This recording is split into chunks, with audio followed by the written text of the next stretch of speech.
Hello, I'm Guy Shannon. A warm welcome to another episode of Odds and Ends, Solution Focused Talk. I'm here today talking once again with Mark Gardner. Hello.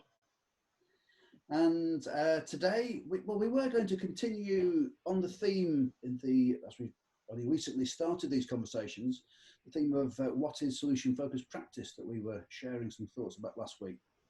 And we will return to that very soon. We thought we'd just spend today, though, talking about a conference that we were both involved in last Saturday.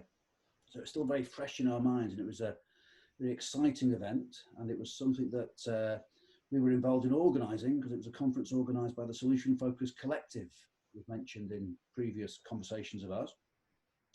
The Solution Focused Collective Open Space Conference. It's an online conference, naturally, at the moment, which we use this Zoom platform to do. And so we're going to just talk with each other today about some of our reflections about the conference and about the collective, that's more generally. It was a conference organised by the Solution Focused Collective.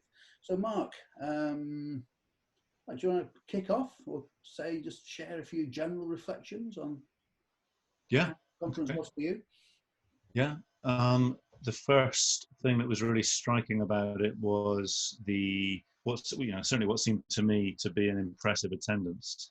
There were at its most 63 people there, and throughout the 3-hour conference there was pretty much 60 something people there, and that had a geographical span of every continent except Antarctica, and I guess I'm still quite naive in the world of online meetings, to the extent that I thought it was pretty cute that we had a conference that had that geographical reach, and there were people who were a lot of people who were previously unknown to maybe to all of us who had organised the conference. So I guess that for the first thing, there's this thing about what difference would the event have made. I think there's some inherent value in people coming together to talk and to listen to each other and share their ideas with and in this, for us, it's about a solution focused theme. And particularly the interests of the Solution Focused Collective. I'll talk a little bit more about that in a while, about how well or otherwise we did in terms of thinking about and developing the issues that are of interest to the collective. But for a start, really good broad attendance and a really well organised meeting, and I'm complimenting my colleagues because I wasn't involved in the planning of the and delivery of the event, and it was really good to see a Zoom conference so well devised and run. What about your thoughts? Well, if I could take on from there, given that I was, involved in the organising group, and it was exciting, the worldwide aspect of it. I was just, when you said someone from every continent, apart from Antarctica, was there someone there from Africa? I'm not sure. Yeah, there were somebody from South Africa. Oh, there was. And of course, I think so, and Brian Jennings from Ghana. Ghana, yeah, sure. That's pretty amazing. So we held it at, as you know, we held it at 12 o'clock coordinated universal time. So 1 o'clock in the afternoon here in the UK, 2 o'clock Central Europe, etc., etc. So I know there was at least one person, possibly a couple, getting out of bed for the 5 a.m. start from California, and Paul Hampton and possibly somebody else from New Zealand. Nick Drury, maybe somebody else, staying up till midnight. So it's a fantastic spread from 5 midnight start, wasn't it? So they finished at 3 a.m. Yeah. At 3 a.m. So so at the starting point, there was somebody waking up at 5 and someone staying up till midnight, and then continuing through the night in New Zealand. So that was fantastic, and I think that added to the flavour of it, really. But I'll just say a few words, Mark, about the theme of the conference, because I kicked it off by introducing the theme to help to to create the frame for the conference, which the open space discussions then sort of filled in. And we didn't give it a title as such, but in the publicity flyers, etc., that we sent out, we used this quote from an essay, an online essay called The Coronation. And Matthias, one of our collective members from Germany, had shared this essay by a guy called Charles Eisenstein, actually a really interesting activist and writer from the States, who I think, in the circles in which he's prominent, partly came to prominence during the Occupy movement. Was that 10 years ago now or so? Yeah. So he wrote this out. He's written an essay recently about COVID and the opportunities that COVID is in part presenting. And this is how he framed the conference. It's quite a long essay, but in one part of it, he referenced Rebecca Solnit.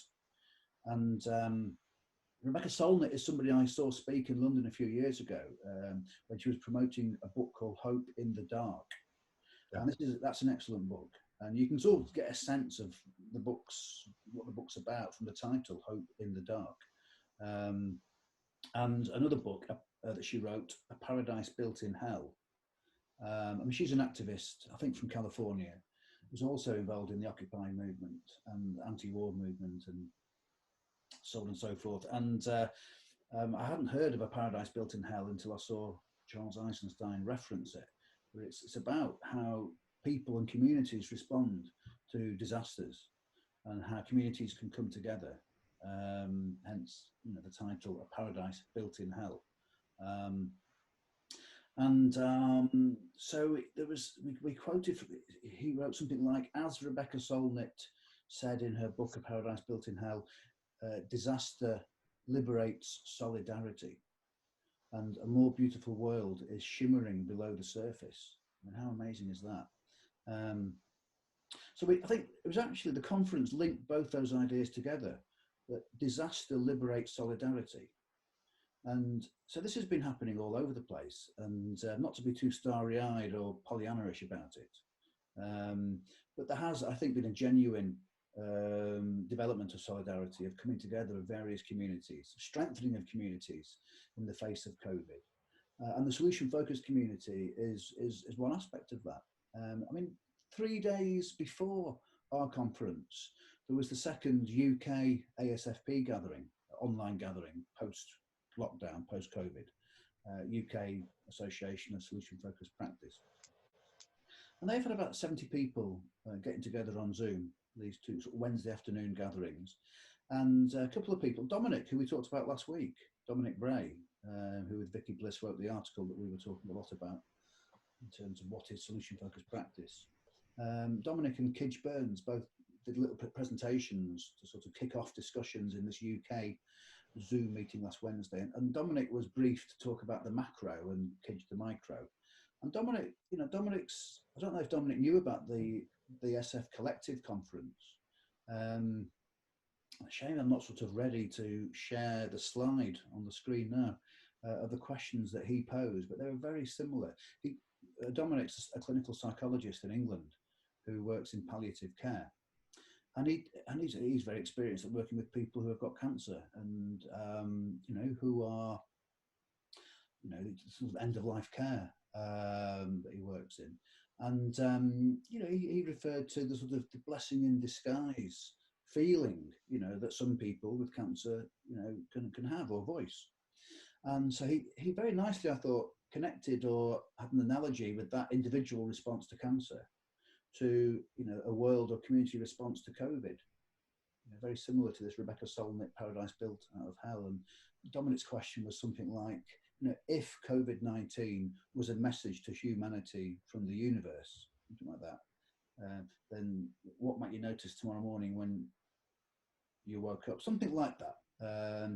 So I guess what I'm saying is that it's not just the solution-focused collective.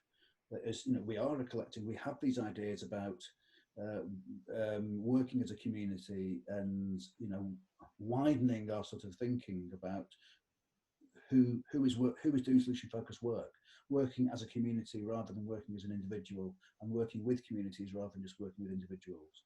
And yet here was Dominic presenting these ideas at the UK gathering on the Wednesday.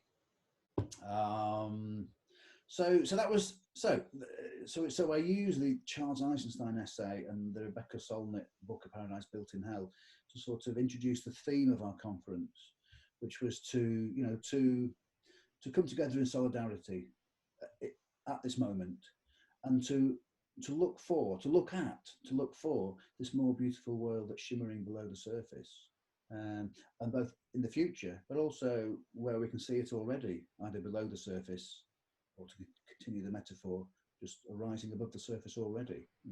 So the first breakout room discussion that we facilitated was having people in little groups asking each other, what have you experienced recently that gives you hope that a more beautiful world is possible?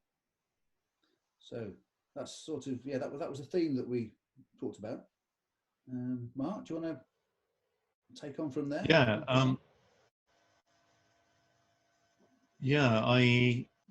I'm going to pick up on that first breakout room discussion. Presuppositional question: what have we seen already that gives us hope? I was quite tempted in my small group to say nothing, as in to say the word nothing. I haven't seen anything that gives me hope. And my reason for that is, or one of my reasons for that is, I'm not sure that I'm particularly hopeful about, on the large scale, things getting better. At risk of sounding, slipping from a healthy skepticism to some kind of wizened cynicism, I feel like I've been alive for a few years, and I've had quite frequently had hope at certain junctures that while something's happening now and things can move in a more constructive and a better direction, and then been disappointed, and it raises a question that you and I have discussed before, Guy, and we may talk about in one of these video discussions later, just about, do you necessarily act in the hope or expectation that things will get better, or do you sometimes not feel or think all that hopeful about it, but do certain things because it's kind of the right thing to do? As I say, potentially a whole discussion on that, everything I've just said. So I'm going to move to another point, which is, and apologies if I move away and you think there's more we can come back to other elements of what I've just said, or the first breakout conversations. I think for me on Saturday, I was also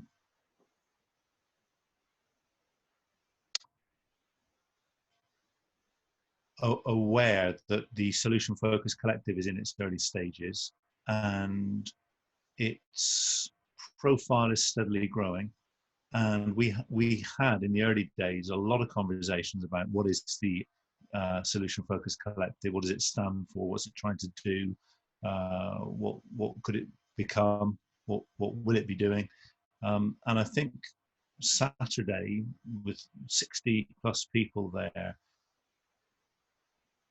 it was the Solution Focused Collective brought that together. So I think everybody, or most people there, had some kind of awareness of the Solution Focused Collective. I'm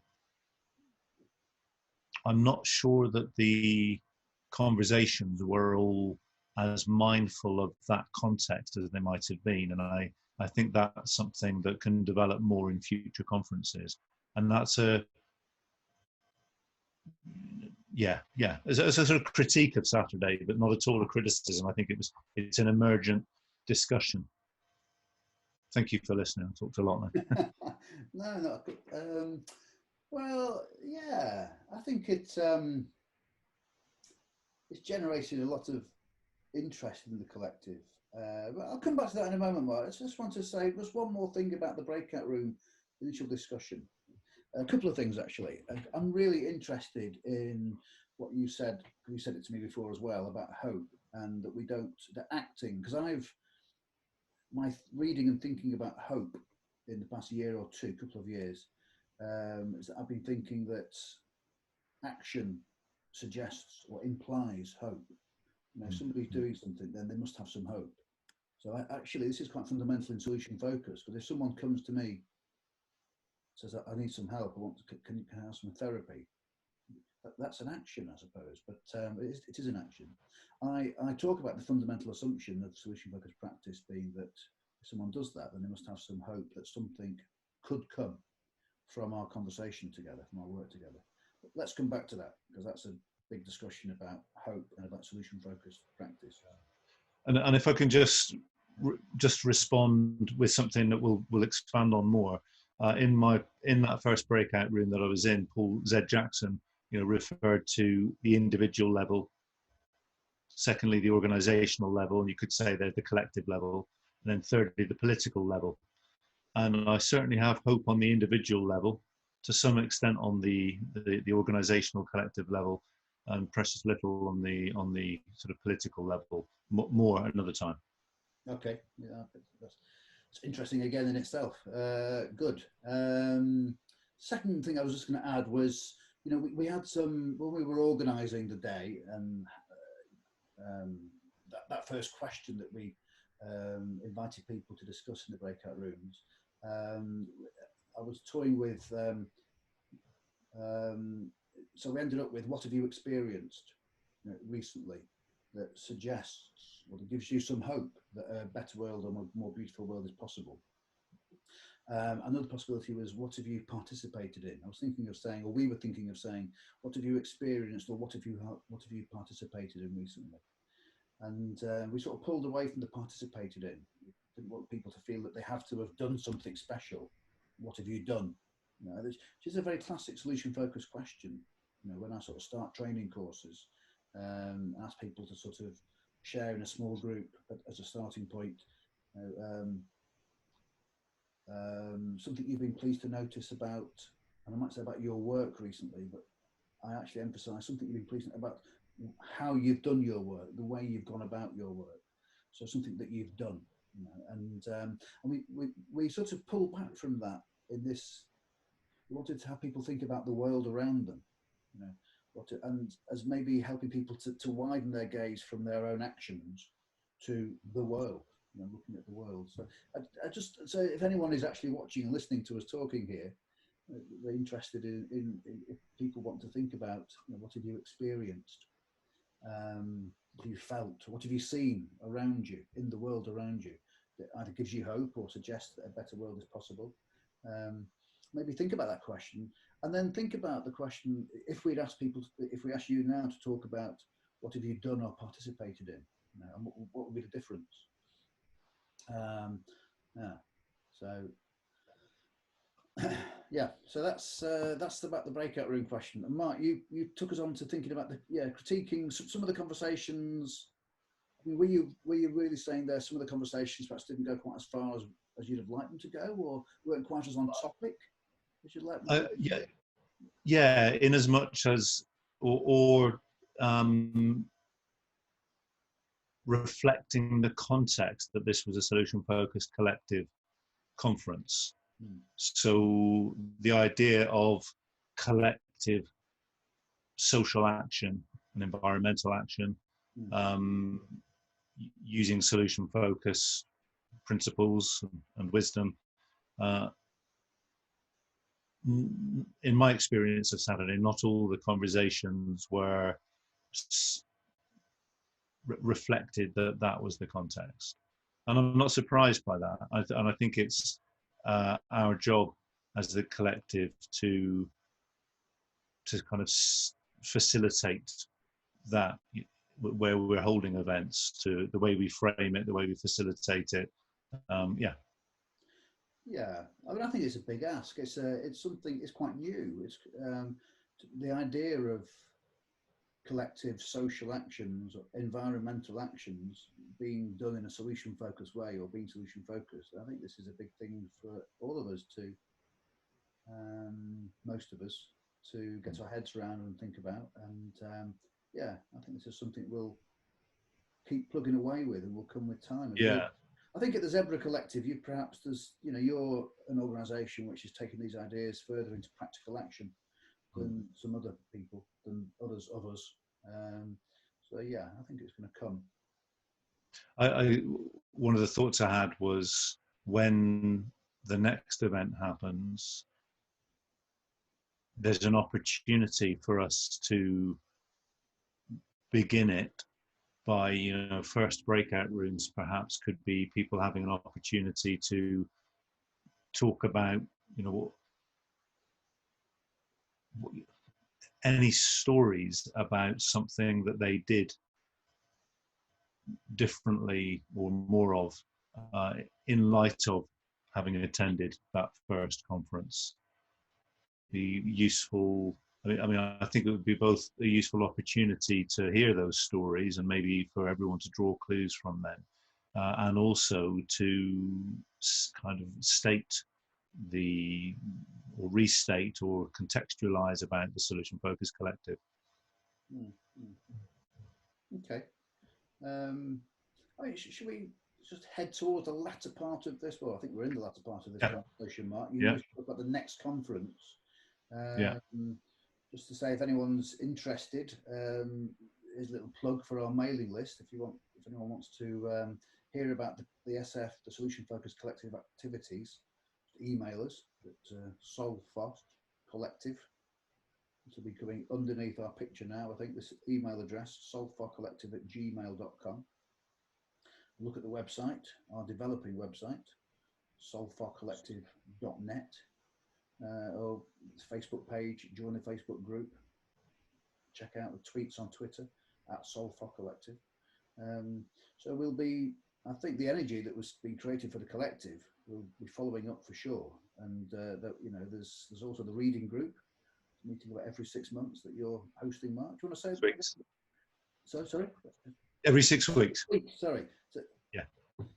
So it was one of the things that we established in the early days of the Solution Focused Collective, that we would hold a 60 to 90-minute Zoom meeting, all welcome, and each time we have 1 or 2 texts which people can read in advance, don't have to,